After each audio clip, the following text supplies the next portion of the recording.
Hi ಎಲ್ಲರಿಗೂ. ಮಳೆಗಾಲ ಅಂತ ಹೇಳಿದರೆ ಉಂಟಲ್ಲ, ಒಂದೊಂದು ಫ್ರೂಟಿನ ಸೀಸನ್ ಆಗಿರ್ತದೆ. ಅದರಲ್ಲಿ ಈ ಕೊಕ್ಕೋ ಸಹ ಒಂದು. ಸೊ ಇವತ್ತು ನಮ್ಮ ತೋಟದಲ್ಲಿ ಕೊಕ್ಕೋವನ್ನು ಕೊಯ್ತಾ ಇದ್ದೇವೆ, ಹಾಗೆ ಈ ವಿಡಿಯೋವನ್ನು ಮಾಡ್ತಾ ಇದ್ದೇನೆ. ನಿಮಗೆ ಗೊತ್ತಿರ್ಬೋದು, ಚಾಕ್ಲೇಟ್ ಪ್ರೊಡಕ್ಷನ್ ಇರ್ಬೋದು, ಹಾಗೆ ಕಾಸ್ಮೆಟಿಕ್ಸಲ್ಲಿ ಈ ಕೊಕ್ಕೋವನ್ನು ಬಳಸ್ತಾರೆ. ಹಾಗಾಗಿ ಮಾರ್ಕೆಟಲ್ಲಿ ಸಹ ಇದಕ್ಕೆ ತುಂಬ ಬೆಲೆ ಉಂಟು. ಹಾಗಾದರೆ ಬನ್ನಿ ಎಲ್ಲ ಕೊಕ್ಕೋವನ್ನು ಹೇಗೆ ಕೊಯ್ತೇವೆ ಅಂತ ಹೇಳಿ ನಾನು ತೋರಿಸ್ತೇನೆ. ನಾವು ಮನೇಲಿ ಕೃಷಿ ಅಂತ ಹೇಳಿ ಕೊಕ್ಕೋದೇನು ಮಾಡಲಿಲ್ಲ. ಅಂದರೆ ತೋಟದ ಮಧ್ಯದಲ್ಲಿ ಒಂದೊಂದು ಗಿಡವನ್ನು ನೆಟ್ಟಿದ್ದೇವೆ. ಸಾಧಾರಣ ಒಂದು 5 ಗಿಡ ಉಂಟು. ಅದರಲ್ಲಿ ಉಂಟಲ್ಲ ಎಷ್ಟು ಆಗಿದೆ ಅಂತ ಹೇಳಿದರೆ, ಮಳೆಗಾಲ ಅಲ್ಲ, ಸೊ ಮರದಲ್ಲಿ ಫುಲ್ ಕೊಕ್ಕೋ ಆದದ್ರಿಂದ ಈ ಮರದ ಕೊಂಬೆ ಬಿದ್ದು ಹೋಗಿತ್ತು. ಹಾಗಾಗಿ ಇವತ್ತೇ ಅದನ್ನು ಕೊಯ್ಯುವ ಅಂತ ಹೇಳಿ ಡಿಸೈಡ್ ಮಾಡಿ ನಾವೆಲ್ಲ ಮನೆಯವರೆಲ್ಲ ಸೇರಿ ಕೊಯ್ತಾ ಇದ್ದೇವೆ ಆಯಿತಾ. ಇದು ಖಾಲಿ ನಮ್ಮ ಒಂದು ಮರದಲ್ಲಿ ಮಾತ್ರ ಸಿಕ್ಕಿದ್ದು. ಈ ತೋಟದ ಬಗ್ಗೆ ನಾನು ವಿಡಿಯೋವನ್ನು ಮಾಡಿರಲಿಲ್ಲ. ಮನೆ ಹತ್ತಿರದ ತೋಟದ ಬಗ್ಗೆ ವಿಡಿಯೋ ಮಾಡಿದ್ದೆ. ಇದು ನಮ್ಮದು ಇನ್ನೊಂದು ತೋಟ. ಮನೆಯಿಂದ ಒಂದು ಸಾಧಾರಣ 10 ನಿಮಿಷ ನಡಿಲಿಕ್ಕೆ ಉಂಟಾಯ್ತಾ. ತುಂಬ ಚೆಂದ ಉಂಟು. ಈ ತೋಟದ ಸೈಡಿಗೆ ಉಂಟಲ್ಲ ಒಂದು ತೋಡು ಸಹ ಉಂಟು. ಅದರಲ್ಲಿ ನಾವು ಸಣ್ಣ ಇರುವಾಗ ಎಲ್ಲ ಆಟ ಆಡಲಿಕ್ಕೆ ಬರ್ತಾಯಿದ್ವಿ. ನಾನೀಗ ತೋರಿಸ್ತೇನೆ. ಇದು ನಮ್ಮ ತೋಡ ಆಯಿತಾ. ಇದರಲ್ಲಿ ಮೊದಲು ಏಡಿ ಹಾಗೆ ಸುಮ್ಮನೆ ಮೀನು ಹಿಡಿಲಿಕ್ಕೆ ಅಂತ ನಾವೆಲ್ಲ ಸಣ್ಣ ಇರುವಾಗ ಬರ್ತಿದ್ದೆವು. ತುಂಬ ಚೆಂದ. ಮಳೆ ಬರಲಿಕ್ಕೆ ಶುರುವಾದರೆ ಉಂಟಲ್ಲ, ಈ ತೋಡಲ್ಲಿ ಫುಲ್ಲು ನೀರು ತುಂಬಿರ್ತದೆ ಆಯಿತಾ. ಆಟ ಆಡಲಿಕ್ಕೆ ತುಂಬ ಚೆಂದ ಆಗ್ತದೆ.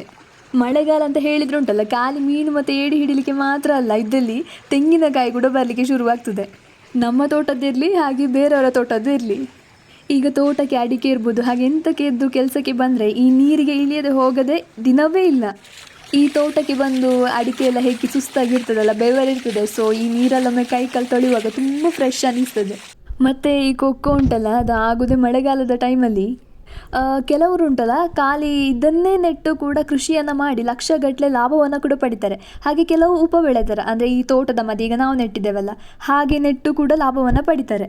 ಈಗ ಹೇಳುವುದಾದರೆ ಈ ಕೊಕ್ಕೋಗೆ ಒಂದು 100 ರೂಪಾಯಿಯಷ್ಟು ಕೆಜಿಗೆ ಉಂಟು. ಸಾಧಾರಣ ನಮಗೆ ಈ ಮರದಿಂದ 4.5 kg ಕೊಕ್ಕೋ ಸಿಕ್ಕಿದೆ. ಸಾಧಾರಣ 500 ರೂಪಾಯಿಯಷ್ಟು ನಮಗೆ ಸಿಗ್ಬೋದು. ಅಂದರೆ ನಾವು ಇದನ್ನು ನೆಡಬೇಕು ಬೆಳೆಸಬೇಕು ಅಂತ ಹೇಳಿ ಮಾಡಿದ್ದಲ್ಲ, ಖಾಲಿ ನಮಗೆ ತಿನ್ನಬೇಕು ಇರಲಿ ಅಂತ ಹೇಳಿ ನಾವು ನೆಟ್ಟದಲ್ವಾ. ಹಾಗೆ ಸಾಧಾರಣ ನಮಗೆ ಇಷ್ಟೇ ಸಿಕ್ಕಿದೆ. ಇದನ್ನು ಚಂದ ಬೆಳೆಸಿದೆ ಉಂಟಲ್ಲ, ಗ್ಯಾರಂಟಿ ಒಳ್ಳೆ ಲಾಭ ಸಿಗ್ಬೋದು. ಇದು ತಿನ್ನಲಿಕ್ಕೆ ಕೂಡ ತುಂಬ ಚಂದ ಇರ್ತದೆ ಆಯಿತಾ. ಒಳಗಡೆ ಬೀನ್ಸ್ ಥರ ಇರ್ತದೆ, ಅದರ ಹೊರಗಡೆ ವೈಟ್ ಇದು ಪಲ್ಪ್. ತಿನ್ನಲಿಕ್ಕೆ ತುಂಬ ಚಂದ ಇರ್ತದೆ. ಈ ಗಿಡವನ್ನು ನಾವೆಂತ ನರ್ಸರಿಯಿಂದ ಮಾಡಿದ್ದಲ್ಲ, ನಾವು ಬೀಜವನ್ನು ಬಿತ್ತಿ ಈ ಗಿಡವನ್ನು ನೆಟ್ಟು ಮಾಡಿದ್ದು. ನಾವು ಇವತ್ತೇ ಕೊಯ್ಲಿಗೆ ಕಾರಣ ಎಂತಂತ ಹೇಳಿದರೆ, ಜೋರು ಮಳೆ ಬಂದಿತ್ತಲ್ಲ, ಹಾಗೆ ಕೊಂಬೆಲ್ಲ ಕಟ್ಟಾಗಿ ಬಿದ್ದಿದೆ. ಅಂದರೆ ಅದರ ವೆಯ್ಟಿಗೆ ಕಟ್ಟಾಗಿ ಬಿದ್ದಿದೆ. ಅದಕ್ಕೆ ಹೇಗೂ ಬಿದ್ದಿದೆಲ್ಲ ಇವತ್ತೇ ಎಲ್ಲ ಕೊಯ್ಯುವ ಅಂತ ಹೇಳಿಯೇ ನಾವು ಪ್ಲ್ಯಾನ್ ಮಾಡಿ ಇವತ್ತು ಕೊಯ್ತಿದ್ದೇವೆ. ಅಂದರೆ ಸಾಧಾರಣ ಎಲ್ಲ ಕೂಡ ಹಣ್ಣಾಗಿದೆ. ಮತ್ತು ಈ ಕೊಕ್ಕೋದಿಂದ ಏನೆಲ್ಲ ಮಾಡ್ಬೋದು ಅಂತ ನಿಮಗೊಂದು ಐಡಿಯಾ ಇರ್ಬೋದು. ಚಾಕ್ಲೇಟ್ ಪ್ರೊಡಕ್ಷನಲ್ಲಿ ಇದನ್ನು ಮೇಯ್ನಾಗಿ ಬಳಸುವಂಥದ್ದು. ಇದರ ಕೋಕೋ ಬೀನ್ಸನ್ನು ಹಾಗೆ ಕೋಕೋ ಬಟರ್ ಅಂತ ಮಾಡ್ತಾರೆ. ಅದು ಯಾಕಂತ ಹೇಳಿದರೆ ಕಾಸ್ಮೆಟಿಕ್ಸಲ್ಲಿ ಈಗ ಲಿಪ್ ಬಾಮ್ ಇರ್ಬೋದು, ಹಾಗೆ ಮಾಯಿಶ್ಚರೈಸರ್ ಆಗಿ ನೀವು ನೋಡಿರ್ಬೋದು, ಹಿಮಾಲಯದಲ್ಲಿ ಕೋಕೋ ಮಾಯಿಶ್ಚರೈಸರ್ ಅಂತ ಸಿಗ್ತದೆ, ಅದು ಇದರಿಂದಲೇ ಮಾಡೋದು.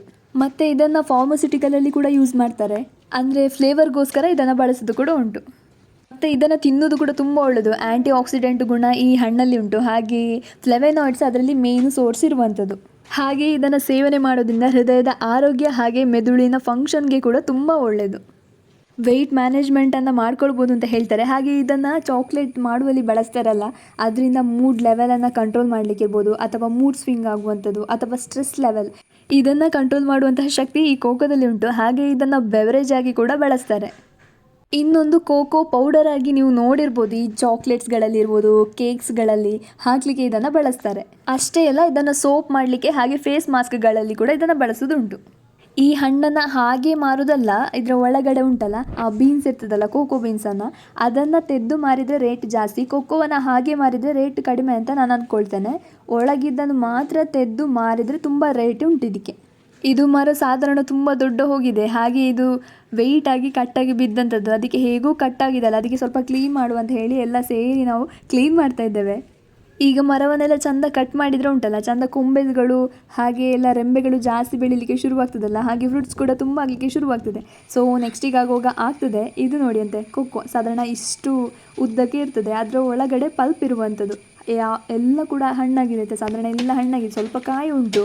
ಒಂದು ಸ್ವಲ್ಪ ದಿನ ಹೋಗ್ತಿದ್ರೆ ಎಲ್ಲವೂ ಸಹ ಹಣ್ಣಾಗ್ತಿತ್ತು. ಬಟ್ ಇದರಲ್ಲಿ ತುಂಬ ಕಾಯಿ ಸಹ ಉಂಟು ಒಟ್ಟಿಗೆ. ಕೆಲವೊಂದು ಫ್ರೂಟಿಗೆ ಕೆಲವು ಸೀಸನ್ ಇರ್ತದೆ, ಈ ಮಂತಲ್ಲಿ ಸಾಧಾರಣ ಆಗ್ಬೋದು ಅಂತ ಹೇಳಿ.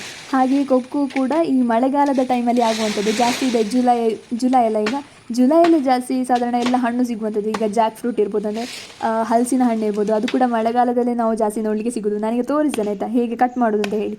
ಹೀಗೆ ನಾವು ಬಡಿಯೋದು, ಅಂದರೆ ಹಾರ್ಡಾದ ಪ್ಲೇಸಿಗೆ ಉಂಟಲ್ಲ ಅದನ್ನು ಬರೆದು ಒಳಗಡೆ ಈ ಥರ ಇರ್ತದೆ ಬಿಳಿದು ನೋಡಿ. ಅದೇ ತಿನ್ನಲಿಕ್ಕೆ ತುಂಬ ಚೆಂದ ಇರ್ತದೆ ಆಯಿತಾ.